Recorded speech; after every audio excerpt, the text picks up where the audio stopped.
Hello there! We continue ranking all Spider-Man games with the help of my Stasucritic scoring system, the details of which you can read in the description.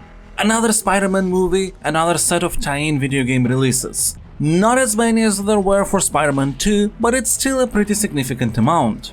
So let's see if Spider-Man 3 games can topple the Ultimate Spider-Man releases which have raised the quality bar for the franchise.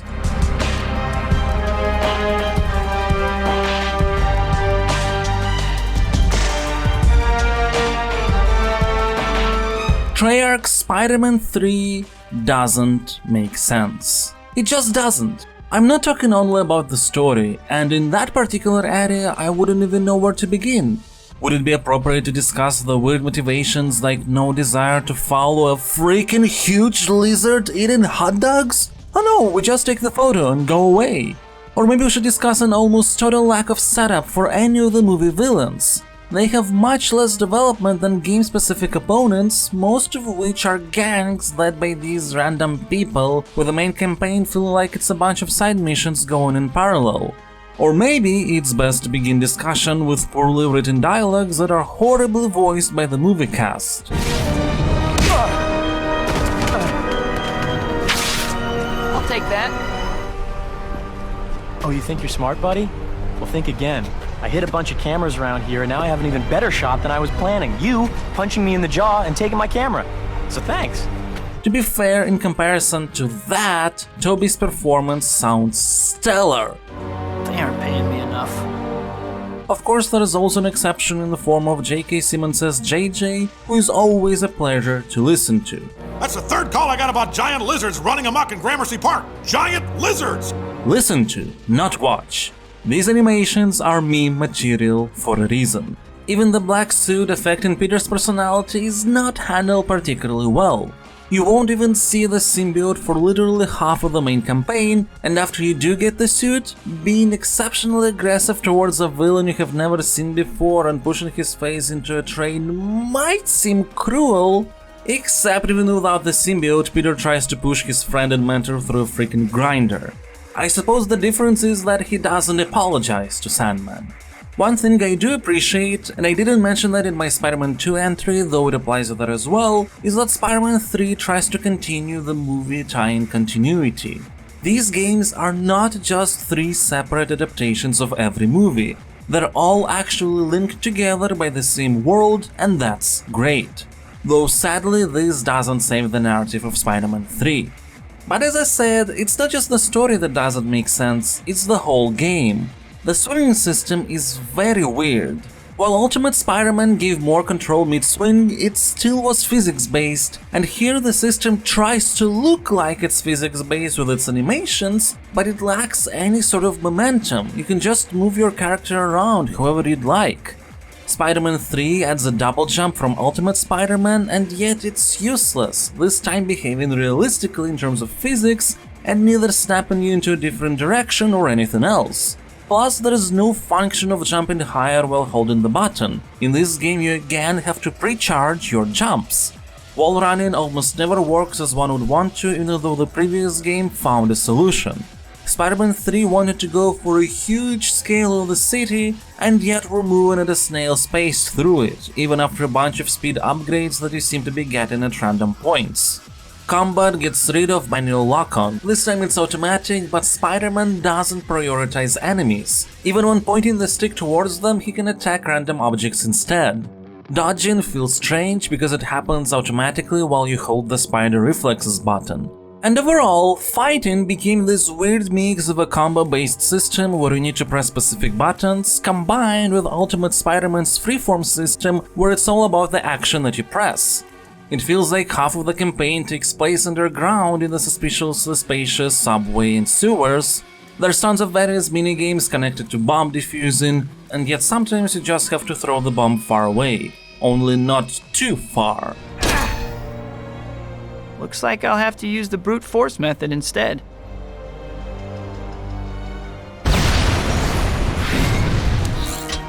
Bosses have huge amounts of health, and yet they don't vary their moveset enough to justify the prolonged battles.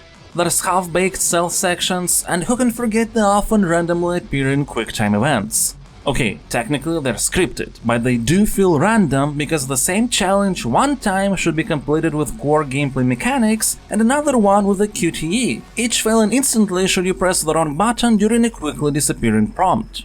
And the fail results are hilarious. Ultimately, this is why Spider-Man 3 sort of works in a way. The attempt at bringing Spider-Man into a new generation of consoles of course has been quite commendable, but it's really not a good game. To be fair, it's not a bad one either. It's just weird having all these various concepts and mechanics that don't mix and match together at all. I actually played Spider-Man 3 back in 2007 and I don't remember it this way, but going through it now... Look, the gameplay is acceptable enough, and the black suit not only powering you up during combat but also changing your swinging animations and improving your speed is cool. But the real reason why I kept going forward is just to see what would be the next hilarity, cause Spider-Man 3 is full of them. So kid, Parker! Even when trying to be charming and emotional, Spider-Man 3 is just too funny. Hey, Spider-Man, I just, wanted to, You're welcome. Heck, Spider-Man 3 is too fun even when it tries to be cool.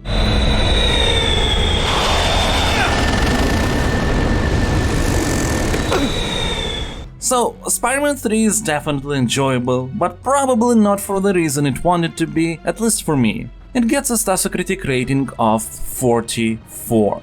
This doesn't mean that you can't like Spider-Man 3, of course you can. It's just that it's getting pulled in all these different directions without actually focusing on anything. As a result, Spider-Man 3 has a lot of things that can work, but only if you're ready to accept, ignore, or forgive an equal amount of things that don't really work at all.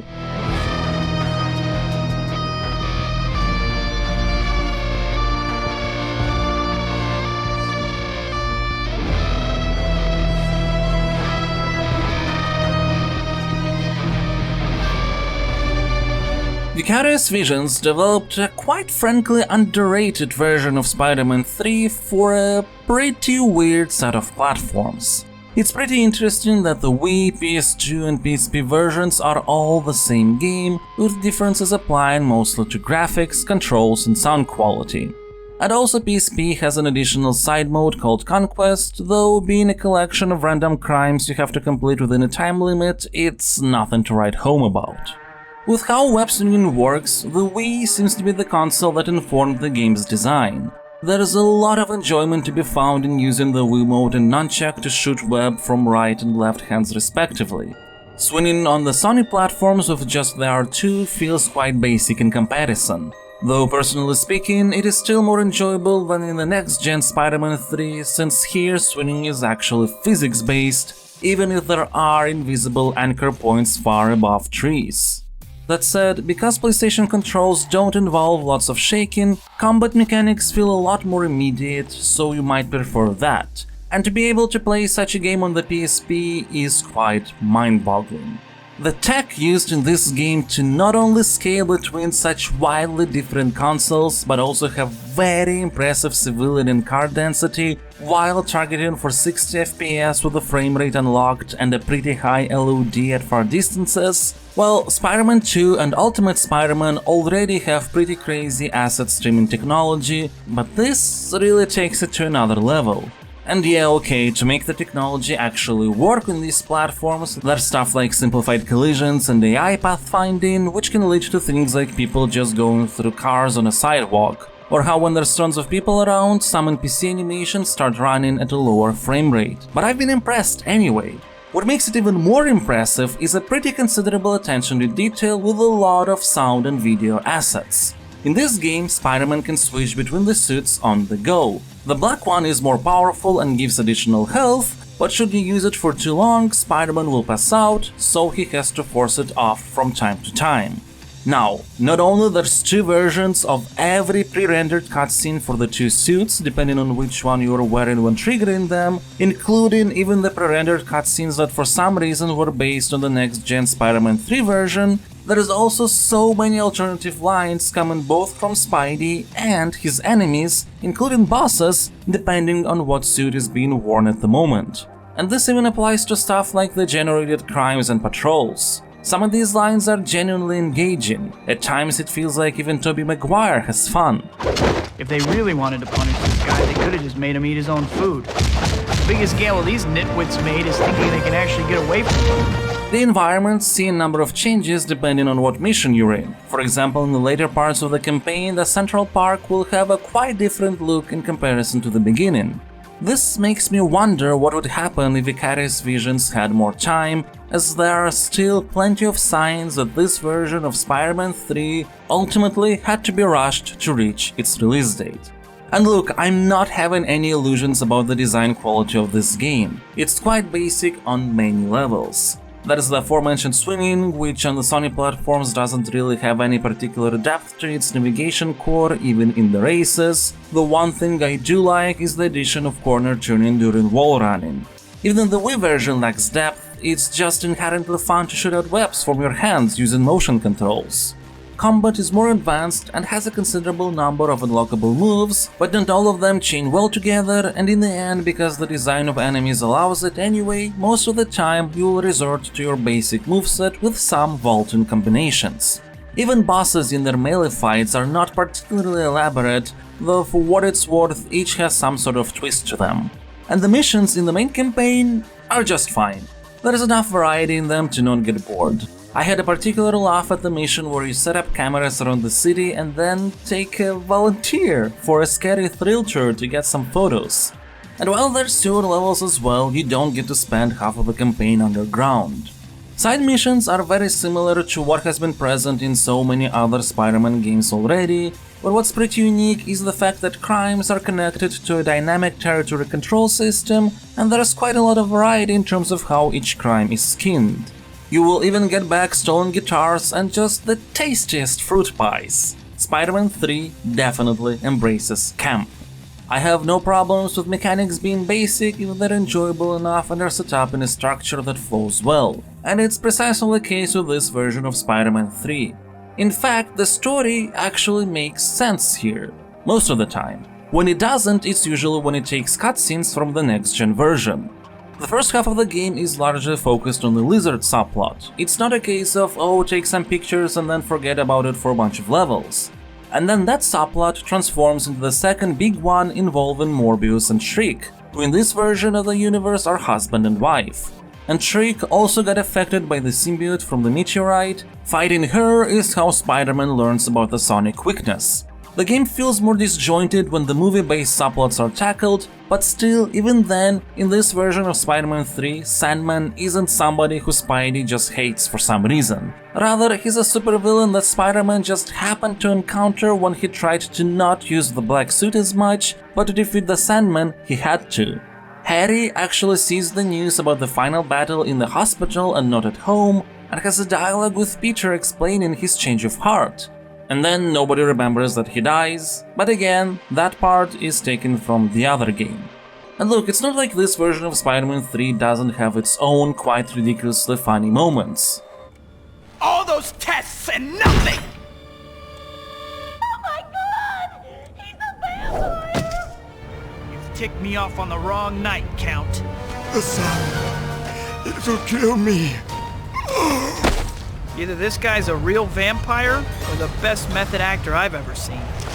But to me, they're funny more in a campy way than what the hell is this way. I suppose I'm being too harsh on the next-gen Spider-Man 3, but that's how I feel. And this one, well, my opinion is best described by Tobey himself from the previous game.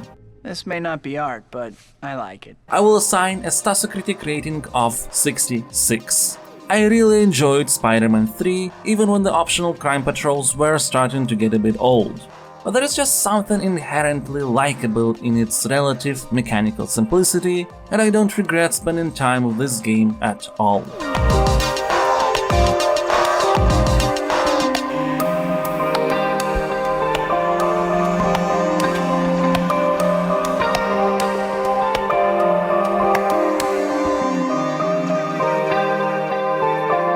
Vicarious Visions has also made the Spider-Man 3 tie-in for the DS based on their Ultimate Spider-Man DS title. You might remember that I was skeptical of Venom using touch controls, but they turned out to be fine. So after learning that Spider-Man 3 was pretty much controlled only by the touchscreen with no button alternatives, I actually was pretty intrigued. But boy does it not work. Here's the thing, in Ultimate Spider-Man the combat touch controls were pretty simple. You tapped either close to Venom or far from him, held if you wanted to throw someone, and swiped if you wanted to tendril zip. That's it. In Spider-Man 3, the basic attack is you swiping in the direction you want to hit. But then swiping in the opposite direction is throw, tapping is webbing, double tapping is zipping, then there's all these special moves you unlock that require you to do circles and whatnot. And the game is quite horrible at consistently recognizing your inputs because you're essentially moving the stylus all over the place. Accidental touches happen that prevent Spider-Man 3 from understanding what the hell it's supposed to do. It doesn't help that standard enemies have quite big health bars, and it seems, though it's difficult to confirm, that you hit harder when varying your attacks, but really most of the time you just do random stuff. I can see the game being quite enjoyable if it would just go for standard controls. That is a nice implementation of a sort of open world city divided into zones with different main and side missions. The levels don't seem bad. Spider-Man 3 has a lovely concept, but the controls are tiring, infuriating, and ruin everything. You can't even adjust your jump mid-air a bit because Spidey will start swinging, as that's attached to the navigational D-pad now. This is one of those cases where my personal opinion is directly opposite of the critical consensus, as this is the best reviewed Spider-Man 3 game with a score of 79 on Metacritic, even though the control issues are mentioned in the reviews I read as well. But the fight controls in a platformer brawler define the entire experience, which means that if they're inconsistent and often annoying, so is the entire game. In my Stasocritic scoring system, Spider-Man 3 will get a score of 34. I'm obviously not against full touch controls, after all in this day and age it's not a novelty like it was with the DS, it's a standard control scheme on phones.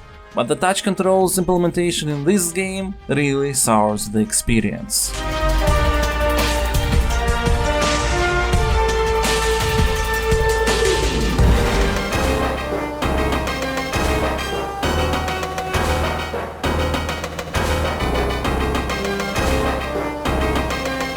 Oh boy, is this a roller coaster of emotions with Vicarious Visions that was tasked to make one more Spider-Man 3 game, this time for GBA.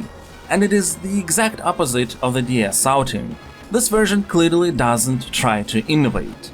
Not only does it take the entire gameplay premise of Ultimate Spider-Man for GBA with some adjusted controls, there is a bunch of leftover assets from that game as well, including the hint icons, some of the music tracks, and Spidey's voice grunts. But I'm fine with the game not trying to reinvent the wheel if it's done well, and Spider-Man 3 definitely is. Imagine Spider-Man 2 for GBA, but with polished mechanics and no side missions or open world in between.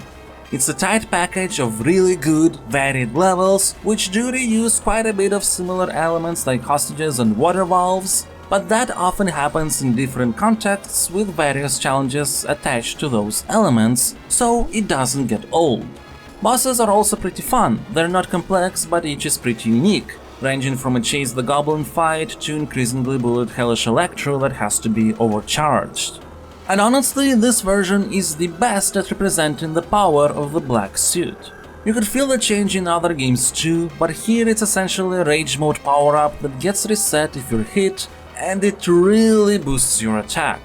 I'm actually fine with enemies being a bit hit spongy here, because it shows the power contrast of the symbiote, especially if you get some temporary upgrades during the levels as well. But the best contrast is definitely shown through Sandman.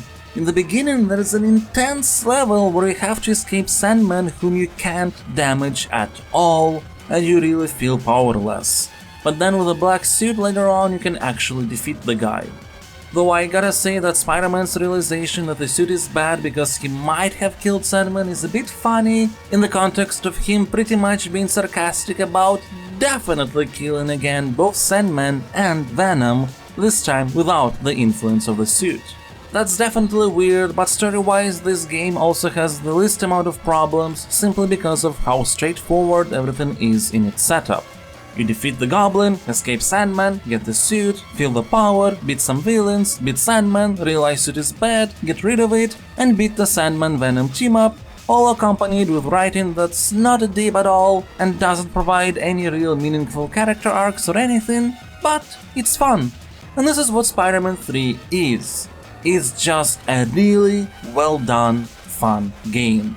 Yeah, it's short, you can beat it in 1 hour and a half, and quite honestly the combat system is deeper than the design of basic enemies. You won't really need to use most of the abilities you unlock. That's a shame. But this doesn't prevent me from assigning a Statocritic rating of 75. Spider-Man 3 is just a really good game, like a shot of adrenaline that hits hard but flies by quickly, and I would definitely recommend it if you're in for some fun platforming Spidey action.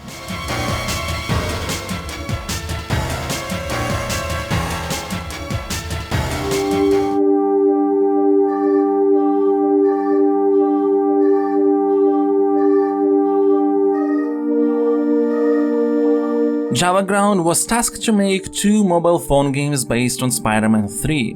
One of them is a traditional side-scrolling platformer, and it's pretty enjoyable. The controls are responsive, levels are simple but fun enough and try to be varied. Sure, stuff like combat can be pretty rudimentary even though you do unlock some combos as you progress, but the enemy design stays pretty much the same practically throughout the whole experience, which lasts about an hour. Bosses are also pretty basic. The story, surprisingly enough, is not absolutely nonsensical. I mean, you'll get the black suit out of nowhere and Venom at the end just appears, but there's actually some pretty nice setups like sand being found all over New York and Spider-Man wondering what is going on. The game at least tries to have some sort of structure. It also looks really good for a Java-based mobile title. Environments are great, animations are fluid enough for a small screen, but there's a distinct lack of sound effects throughout the experience. Some will play for particular objects and actions, but once the music playing at the beginning of a level stops, it's a weirdly mostly silent experience. I still find the game enjoyable enough to assign a Statocritic rating of 61. Yes, it is a pretty much one and done title for me, but I had fun while it lasted.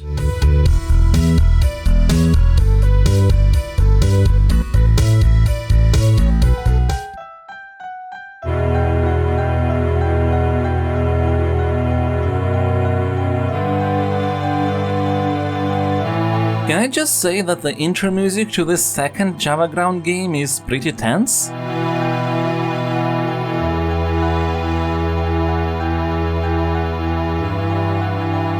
It's sort of even funny that such music was written for a relaxing Match 3 game.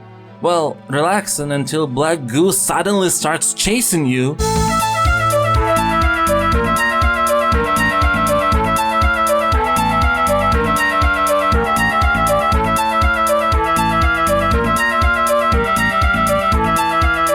When the level timer goes all black for the first time and the lose condition changes to that thing catching up, you start feeling the panic. It's great how the game manages to utilize elements inspired by the movie to create such emotions here. Granted, it is questionable why the Spider-Man franchise out of all possible genres needs a Match 3 game in the first place. But we have one, and I know that there might be this temptation to say that it's bad just because it's a Match 3, but it's pretty good. The core of Match 3 games is inherently satisfying, but so much of the long-term enjoyment comes from the snappiness of match controls and the variety brought in by gameplay elements. Now, here the former is as snappy as it can be on a button-based phone, while the latter is good enough to create a pretty big number of levels with varied pacing. That said, while the core set of boosters, power-ups and obstacles that appear throughout the levels as you try to uncover a path for Spider-Man by matching over it is solid, after some time it does feel like there is not enough new stuff coming in. Levels still do a good job of trying to keep the pacing varied and preventing the elements and setups from getting old for as long as possible, but unless you're a huge Match 3 fan, that moment will come sooner or later. Still, I will assign a Statocritic rating of 65. Why the Spider-Man franchise needed a match 3 is beyond me, but as far as match 3 games go, this one is very nice, and I definitely had more enjoyment with it than half of other existing Spider-Man games.